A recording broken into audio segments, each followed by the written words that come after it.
আসসালামু আলাইকুম। কানিজ ফাতেমা লোপা স্বাগত জানাচ্ছি এনটিভির সকালের খবরে। ক্রাউন সিমেন্ট শিরোনাম দেখছিলেন, এবারে নিয়ে যাচ্ছি পুরো খবরে। গুমের ঘটনায় নির্দেশদাতা হিসেবে সাবেক প্রধানমন্ত্রী ফ্যাসিস্ট হাসিনার সম্পৃক্ততার প্রমাণ পেয়েছে গুম সংক্রান্ত তদন্ত কমিশন। রাষ্ট্রীয় অতিথি ভবন যমুনায় শনিবার সন্ধ্যায় কমিশনের সদস্যরা প্রধান উপদেষ্টা ডক্টর মোহাম্মদ ইউনূসের কাছে এ সংক্রান্ত প্রতিবেদন জমা দেন। প্রতিবেদনে গুমের শিকার ব্যক্তিদের বিচারিক প্রক্রিয়া শুরু সহ র্যাব বিলুপ্তির সুপারিশ করেছে কমিশন। আনফোল্ডিং দ্য ট্রুথ শিরোনামে জমা দেওয়া রিপোর্টে কমিশন সদস্যরা গত 15 বছরে দেশের বিভিন্ন স্থানে 1676টি গুমের অভিযোগের মধ্যে 758 জনের অভিযোগ যাচাই বাছাই করেন। কমিশন প্রধান মঈনুল ইসলাম চৌধুরী জানান, 3 মাস পর আরেকটি রিপোর্ট দেবেন তারা এবং চূড়ান্ত প্রতিবেদন দিতে কমপক্ষে আরও 1 বছর সময় লাগবে। তদন্তে হাসিনা ছাড়া উল্লেখযোগ্যদের মধ্যে ক্ষমতাচ্যুত প্রধানমন্ত্রীর প্রতিরক্ষা উপদেষ্টা মেজর জেনারেল অবসরপ্রাপ্ত Tariq Ahmed Siddique, national telecommunication monitoring সেন্টারের সাবেক মহাপরিচালক major general Ziaul Ahsan, police কর্মকর্তা মনিরুল ইসলাম ও হারুনুর রশিদের সম্পৃক্ততা পাওয়া গেছে। একই সঙ্গে কমিশন প্রধান মঈনুল ইসলাম চৌধুরী জানান, গুমের সাথে জড়িত কর্মকর্তারা এমনভাবে অপরাধ সংঘটিত করেছে যাতে এগুলো শনাক্ত করা কঠিন হয়ে যায়। বিভিন্ন বাহিনী নিজেদের মধ্যে ভিকটিম বিনিময় করেছে এবং পরিকল্পনা ভিন্ন ভিন্নভাবে বাস্তবায়ন করেছে। তদন্ত প্রতিবেদন জমা দেওয়ার সময় কমিশনের সদস্যরা প্রধান উপদেষ্টাকে আয়নাঘর পরিদর্শনের অনুরোধ জানান এবং তিনি তাতে সম্মতি দেন। প্রধান উপদেষ্টা ডক্টর মোহাম্মদ ইউনূসের আমন্ত্রণে 4 দিনের সফরে ঢাকা এসেছেন পূর্ব তিমুরের প্রেসিডেন্ট জোসে রামোস হোর্তা। শনিবার রাতে সিঙ্গাপুর এয়ারলাইন্সের একটি বিশেষ ফ্লাইটে ঢাকার হজরত শাহজালাল আন্তর্জাতিক বিমানবন্দরে পৌঁছালে প্রধান উপদেষ্টা ডক্টর মোহাম্মদ ইউনূস স্বাগত জানান তাকে। এ সময় তাকে গার্ড অফ অনার ও লাল গালিচা সংবর্ধনা দেওয়া হয়। এ সফরে জোসে রামোস হোর্তার সঙ্গে আছেন দেশটির পররাষ্ট্রমন্ত্রী সহ 19 সদস্যের একটি প্রতিনিধি দল। পররাষ্ট্র মন্ত্রণালয় থেকে জানানো হয়েছে, আজ সকালে তার সঙ্গে সৌজন্য সাক্ষাৎ করবেন পররাষ্ট্র উপদেষ্টা মোহাম্মদ তৌহিদ হোসেন। পরে দুপুরে প্রধান উপদেষ্টা ডক্টর ইউনূসের সঙ্গে বৈঠক করবেন। বৈঠক শেষে তারা যৌথ প্রেস কনফারেন্স করবেন। এরপর 2 শীর্ষ নেতার উপস্থিতিতে ভিসা অব্যাহতি চুক্তি ও ফরেন অফিস কনসালটেশন FOC সংক্রান্ত সমঝোতা স্মারক সই করার কথা রয়েছে। 16 ডিসেম্বর প্রেসিডেন্ট হোর্তা বঙ্গভবনে রাষ্ট্রপতির সঙ্গে সাক্ষাৎ করবেন। তিনি ওই দিন সাভার জাতীয় স্মৃতিসৌধে বাংলাদেশের স্বাধীনতা যুদ্ধের শহীদদের স্মৃতির প্রতি শ্রদ্ধা জানাবেন। বাংলাদেশের 54তম বিজয় দিবস উপলক্ষে আয়োজিত অনুষ্ঠানেও অংশ নেবেন তিনি। এছাড়া সফরের শেষ দিনে ছাত্র ও তরুণদের সাথে তার মতবিনিময়ের কথা রয়েছে। বিএনপির ভারপ্রাপ্ত চেয়ারম্যান তারেক রহমান বলেছেন, বিএনপি একটি বৈষম্যহীন উদার দেশ গড়তে চায় যাতে সমান সুযোগ থাকবে সবার। বলেছেন, আগামীর বাংলাদেশে শারীরিক সীমাবদ্ধতার কারণে পিছিয়ে থাকবে না কেউ। শনিবার প্রতিবন্ধী নাগরিকদের সাথে মতবিনিময় সভায় ভার্চুয়াল বক্তব্যে এসব বলেন তিনি। ইমরুল আহসানের রিপোর্ট। মতবিনিময় সভায় প্রতিবন্ধী ব্যক্তিরা তাদের বিভিন্ন সমস্যা তুলে ধরেন। জীবনমান উন্নয়নে নানা দাবিও জানান তারা। লন্ডন থেকে ভার্চুয়ালি যুক্ত হয়ে বিএনপির ভারপ্রাপ্ত চেয়ারম্যান তারেক রহমান বলেন, প্রতিবন্ধীরা বোঝা নয়, তারা পরিবার ও সমাজেরই অংশ। তিনি বলেন, শারীরিক ও মানসিক সীমাবদ্ধতা সত্ত্বেও যারা অর্থনীতিতে ভূমিকা রাখছে তাদের বিজয়ের গল্প সবাইকে আলোর পথ দেখায়। প্রতিশ্রুতি দেন, আগামীর বাংলাদেশ হবে সবার, থাকবে না কোনো বৈষম্য। আগামীর বাংলাদেশে শারীরিক প্রতি সীমাবদ্ধতার কারণে যেন কাউকে বৈষম্যের শিকার না হতে হয়, পিছিয়ে না রাখে, সেই বহুমুখী উদ্যোগ নিয়ে জীবন যুদ্ধে বিজয়ের অজস্র প্রেরণাদায়ী গল্প সৃষ্টি করা হবে। আপনাদের পেছনে রেখে আমরা কখনো এগিয়ে যেতে পারবো না, আর এগোতেও আমরা চাই না। আমরা সবাই মিলে একসাথে যে গণতান্ত্রিক বাংলাদেশ গড়ে তুলব, সেটি হবে সবার জন্য ফেয়ার, সবার জন্য ইনক্লুসিভ, সবার জন্য বসবাসযোগ্য এবং সবার জন্য উপভোগ্য যেন হয়। তারেক রহমান বলেন, অন্য নাগরিক অধিকার কেড়ে নেওয়ার মতো প্রতিবন্ধীদের ভাতাও আত্মসাৎ করেছিল ফ্যাসিবাদী সরকার। বিএনপি সরকার, দেশনেত্রী খালেদা জিয়ার সরকার বাংলাদেশে রাষ্ট্রীয়ভাবে প্রতিবন্ধীদের ভাতা প্রদান শুরু করে। পরবর্তী সরকার সেই ভাতাকে দ্রব্যমূল্যের ঊর্ধ্বগতির সাথে সামঞ্জস্য না রেখে শুধুমাত্র তাদের দলীয় কর্মীদের মাঝেই বিতরণ করে লুটপাট করে নিয়েছে।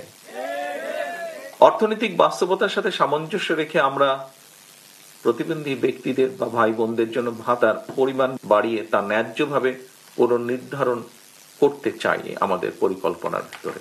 ক্ষমতায় গেলে প্রতিবন্ধীদের জন্য বিশেষ স্কুল, কর্মসংস্থান সৃষ্টি ও সরকারি চাকরিতে কোটা নিশ্চিত করা হবে বলেও প্রতিশ্রুতি দেন তারেক রহমান।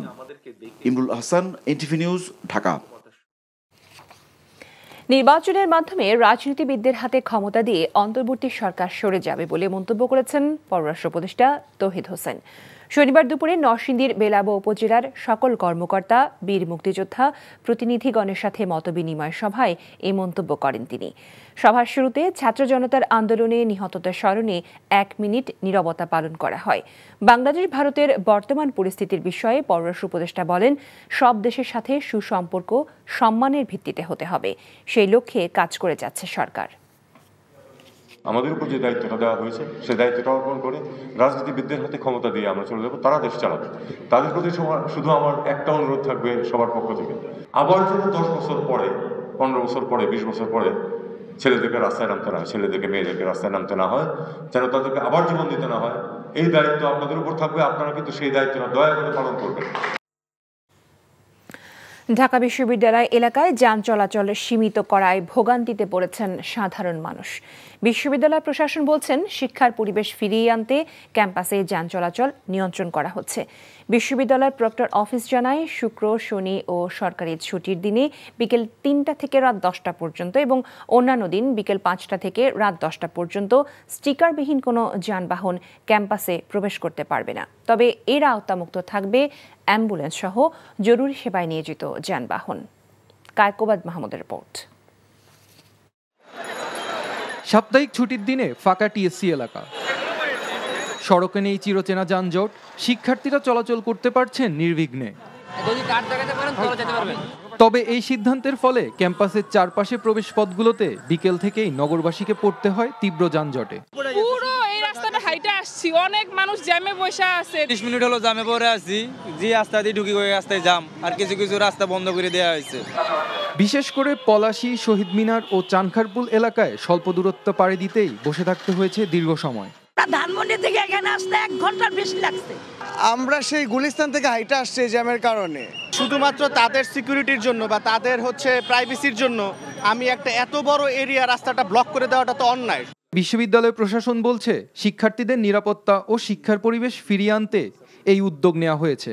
সবকিছু বিবেচনা করে আমরা এবং শিক্ষার্থীরা তীব্রভাবে দাবি করেছে, সেজন্য আমরা বিশ্ববিদ্যালয়ের পরিবেশ ফিরিয়ে আনার উদ্যোগ নিয়েছি।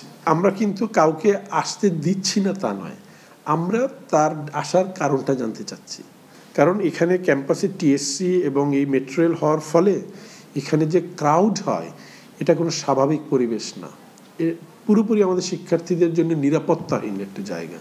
ট্রাফিক বিভাগকে সাথে নিয়ে ক্যাম্পাসের চারপাশে যানজট নিয়ন্ত্রণে কাজ চলছে বলেও জানান বিশ্ববিদ্যালয়ের প্রক্টর। Kaikobad Mahmud, NTV news, Dhaka. গণঅভ্যুত্থানের চেতনার সাথে বিশ্বাসঘাতকতা করলে প্রধান উপদেষ্টা ডক্টর মোহাম্মদ ইউনূসকেও ছাড় দেওয়া হবে না বলে হুঁশিয়ারি উচ্চারণ করেছেন জুলাই শহীদ স্মৃতি ফাউন্ডেশনের সাধারণ সম্পাদক সার্জিস আলম। এছাড়া ৭১-এর পর শেখ মুজিবুর রহমান দেশের সার্বভৌমত্ব ভারতের কাছে ইজারা দিয়েছেন বলে মন্তব্য করেন তিনি। জুলাইয়ের গণঅভ্যুত্থানে যারা শহীদ হয়েছেন তাদের লাশ তদন্তের প্রয়োজনে কবর থেকে উত্তোলন করা যাবে না বলে জানান সার্জিস। শনিবার দুপুরে রাজশাহী জেলা শিল্পকলা একাডেমি মিলনায়তনে জুলাই শহীদ স্মৃতি ফাউন্ডেশন আয়োজিত শহীদ পরিবারের পাশে বাংলাদেশ শীর্ষক অনুষ্ঠানে তিনি এসব কথা বলেন। সার্জিস আরও বলেন, এখন যে কোনো দেশের সাথে বাংলাদেশের সম্পর্ক হবে সমতা ও মর্যাদার। ভারত বাংলাদেশের সাথে মর্যাদার সম্পর্ক স্থাপন করতে চাইলে শেখ হাসিনাকে ফেরত দিতে হবে। অনুষ্ঠানে রাজশাহী বিভাগের ৪৬ শহীদ পরিবারের সদস্যদের হাতে ৫ লাখ টাকা করে আর্থিক সহায়তার চেক তুলে দেওয়া হয়। ২০২৪-এর অভ্যুত্থানে যারা শহীদ হয়েছে তাদের এই হত্যা মামলাগুলোর জন্য কারো লাশ উত্তোলন করা যাবে না। ওই শেখ মুজিবুর রহমান ১৯৭১-এর পরে এই বাংলাদেশের যে সার্বভৌমত্ব সেটি নষ্ট করে দিয়েছিল এই বাংলাদেশকে একটি দেশের কাছে ইজারা দিয়ে। যদি আমাদের মনে হয় যে কেউ আপনারা এই অভ্যুত্থানের স্পিরিটের সাথে বিশ্বাসঘাতকতা করছেন, ইভেন প্রফেসর ডক্টর মোহাম্মদ ইউনূসও যদি হয়, আমরা তাকেও ছেড়ে কথা বলবো না। সিলেটের কোম্পানিগঞ্জে মোবাইলে চার্জ দেওয়াকে কেন্দ্র করে দু গ্রুপের সংঘর্ষে অন্তত 20 জন আহত হয়েছেন। প্রত্যক্ষদর্শীরা জানায়, শনিবার সন্ধ্যা 6টার দিকে কোম্পানিগঞ্জ উপজেলার থানাবাজার এলাকার একটি দোকানে মোবাইল চার্জ দেওয়া নিয়ে দুই ব্যক্তির তর্কাতর্কি হয়। পরে দুপক্ষে বিভক্ত হয়ে সংঘর্ষে জড়িয়ে পড়েন এলাকাবাসী। কোম্পানিগঞ্জ থানার ভারপ্রাপ্ত কর্মকর্তা উজায়ের আল মাহমুদ আদনান জানান, লাঠিসোঁটা ও দেশীয় অস্ত্র নিয়ে সংঘর্ষে জড়ায় লোকজন, এতে অন্তত 20 জন আহত হয়েছেন। আহতদের কোম্পানিগঞ্জ উপজেলা স্বাস্থ্য কমপ্লেক্সে ভর্তি করা হয়েছে। গুরুতর একজনকে ভর্তি করা হয়েছে Sylhet MAG Osmani medical college হাসপাতালে। রাত 10টার দিকে সেনা সদস্যদের উপস্থিতিতে পরিস্থিতি নিয়ন্ত্রণে আসে বলেও তিনি জানান। জনপ্রিয় ইসলামিক টিভি শো PHP কোরআনের আলো প্রতিযোগিতার এবারের আসরের চূড়ান্ত বাছাই পর্ব রাজধানীর মহাখালীতে কোরআনের আলো ইনস্টিটিউটে অনুষ্ঠিত হয়েছে। শনিবার সেখানে দেশের বিভিন্ন প্রান্ত থেকে আগত প্রতিযোগীর মাঝ থেকে সেরা 24 জনকে টিভি রাউন্ডের জন্য বাছাই করা হয়। আরও জানাচ্ছেন আরাফাত ইসলাম। ولقد آتينا موسى الكتاب من بعد ما أهلكنا القرون الأولى। দেশের প্রতিভাবান কোরআনের হাফেজদের নিয়ে 2007 সাল থেকে প্রতিভা আপনার, সহযোগিতা আমাদের এই স্লোগানে আয়োজিত হয়ে আসছে PHP কোরআনের আলো প্রতিভার সন্ধানে প্রতিযোগিতা। এবার 17তম আসরের রেজিস্ট্রেশনের মাধ্যমে সারা দেশ থেকে 25,000 প্রতিযোগী এতে অংশগ্রহণ করে। সেখান থেকে প্রাথমিকভাবে 5 শতাধিক প্রতিযোগী ইয়েস কার্ড পেয়ে ঢাকা রাউন্ডে এসে অডিশন দেয়, যার মধ্য থেকে টিভি রাউন্ডের জন্য সেরা 24 জনকে চূড়ান্ত বাছাই করা হয়। বিচারকরা জানান, খুদে হাফেজদের মধ্যে থেকে সেরা প্রতিযোগীদের বাছাই করার কথা। সারা দেশ থেকে যে সকল প্রতিযোগীরা এখানে অংশগ্রহণ করেছে, নিঃসন্দেহে তারা প্রত্যেকটা অঞ্চলের সেরা হাফেজ আলহামদুলিল্লাহ, এবং খুব খুদে খুদে হাফেজ আমরা এখানে পেয়েছি। এটা খুবই আকর্ষণীয়, এত অল্প বয়সের বাচ্চারা এত সুন্দর করে পড়ছে এবং খুবই ভালো। 1 নম্বর হলো গ্রামার, 2 নম্বর ইয়াদ, 3 নম্বর সুর, উপস্থাপনা। এই 3 থেকে ভাগ করে নম্বরটা আমরা দিই। হ্যাঁ, এখানে যারা আসছে মাশাআল্লাহ এবার খারাপ হয় না, এবার অন্যবার চেয়ে খুব ভালোই হয়েছে। আয়োজক কর্তৃপক্ষ বিগত বছরগুলোর চেয়ে এবার আরো ভালো ও সাফল্যমণ্ডিত প্রতিযোগিতা আয়োজনের প্রত্যাশা করেন। আমি দোয়া করে যাব এই PHP কোরআনের আলো আগামীতে আরো যেন প্রসার প্রসারিত করতে পারে। অতীতের যেইভাবে আমাদের এই প্রোগ্রাম আপনাদেরকে আকর্ষণ করেছে, ভালো লেগেছে, এবারও আমরা সে ভালো করার চেষ্টা করছি। যদিও আমাদের মরহুম ইউসুফ রহমতুল্লাহ আলাই আমাদের মাঝে নেই, কিন্তু আমরা তার একদল দক্ষ সৈনিক এই প্রোগ্রাম চালিয়ে যাচ্ছি। আগামী 1 রমজান শুরু হয়ে 26 রমজান গ্র্যান্ড ফিনালের মধ্য দিয়ে প্রতিযোগিতার শেষ হবে। NTVর পর্দায় অনুষ্ঠানটি দেখতে পাবেন দর্শকরা। আরাফাত ইসলাম, NTV নিউজ, ঢাকা।